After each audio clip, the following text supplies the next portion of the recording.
I can fill my entire car in 15 minutes. Fill it up to 230 miles. How much does that cost? About $15. And For a Porsche? yeah.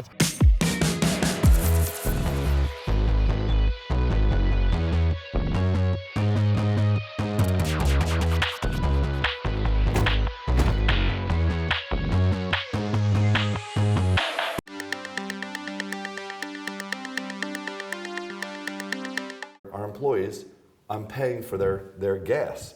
And they love that. And they're like, wow, this is great. I could drive for free. Electric cars are much faster. They're much more fun. Look, and I prefer I have one, and I've written some blogs on that, and I keep reinforcing this. I'll never have to buy gas again. Yes. And this car is faster than a Porsche. You don't have a car that can go Just a as second. fast. Mine is a Porsche, and it's electric. So the way it works is all the employees will get an app on their phone. You walk up and tap it to the charger. It's going to verify that it's you. Once it does that, you hold it again. And it will be authorizing, and you hear it click. It will release the charging port, and then you pull it out. You want to open your port? And that's it. Plug in. We're charging off the sun. It really bothers me that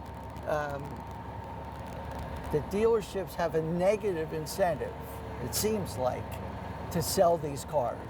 It takes them longer, they stay on a lot longer. They say it takes 2 or 3 visits compared to 1 visit to a dealership to buy a gas car, because it's more complicated. They don't understand it. They need to feel more comfortable. And so now I'm getting 1/3 the commission that I would get on a conventional car. So I don't want to sell these. That stuff is, I think, holding it up. Okay, but remember, like, that's probably what held up the electric car from getting to the market, and then Tesla broke all the barriers and said, guess what? We're going to sell only electric cars. Right. And they built an entire market out for it. And then all the other dealers were like, well, we got to have that option too. And that's how the market works. You know what I mean? So now we have a company that's proven that there's a demand, that people want it, and more of these are on the road, and people are like, that actually looks pretty interesting. That looks great. Maybe there's a way to discuss the sale and the fact that it's more expensive, because you're not going to be paying for that much maintenance. Yeah. So over the long term, you're paying up front, but you're saving it on the end. So they have to just explain that to people. People have to understand that better. The dealer has to get enough of an incentive, because that may be what's holding this back. And that might require government incentives until the market switches over, and then it's over. Right. Once the government goes, okay, we're going to incentivize the dealers for the next 10 to 15 years. We're converting away from internal combustion engines. Even Porsche has realized the future is electric, and they're making their fastest cars now as electric, because when you have electric cars, you don't waste all the energy that's gone in heat, because you have a motor and a battery that drives directly to the wheels. It's the most efficient way to do it, because I believe that's the next big step, is battery technology. So you don't just create electricity, we have to have storage for that energy, right? Having these rare earth metals like lithium that are really expensive and are only in certain parts of the world, that's dangerous. And plus, they're actually quite dirty, the way they produce these. Sodium batteries are going to be much cleaner. There's plenty of sodium. There's salt everywhere in the world, in the oceans, and so it's much cleaner. And so I'm following those companies right now, and I'm thinking about which ones I'm going to invest in. Once people get through the range anxiety, because I know now I get 230 miles on my car, okay? But now I found where the superchargers are. I can fill my entire car in 15 minutes. Fill it up to 230 miles. How much does that cost? About $15. And for a Porsche? Yeah. What would that cost you? Oh, it would be $50, $60 at least, And then you'd have to use premium gasoline, And then that when you're sitting at a red light, you're just pumping carbon dioxide into the atmosphere over and over again, and you're not even moving. Like, I get to a red light, I don't care. I don't care. It's not drawing anything on my battery. It's just sitting there. Or I'm waiting in the parking lot to leave the Wells Fargo Center. and we're backed up. And you're in waiting traffic. and waiting and waiting, and all Okay. those fumes are just nothing.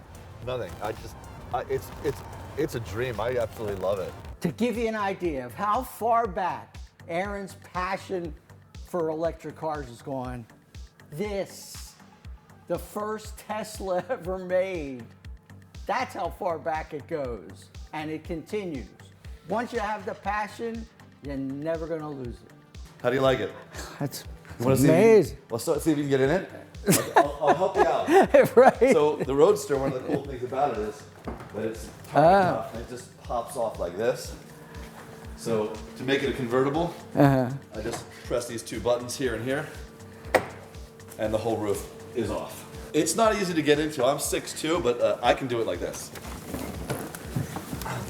But get ready to go all the way down the floor. And there you go. grief. We're in the first Tesla ever made. This is one time his advantage to be short. And here's the entire car. So there is over battery. 6,800 batteries in there. This is a computer that runs it. There's a big motor about the size of a watermelon underneath that. It's directly connected to the two back wheels, and that's the entire car. So Glenn, the first electric car, how do you charge it? You pop the gas port, which normally you put gas in, it lights up, put in 220 volts.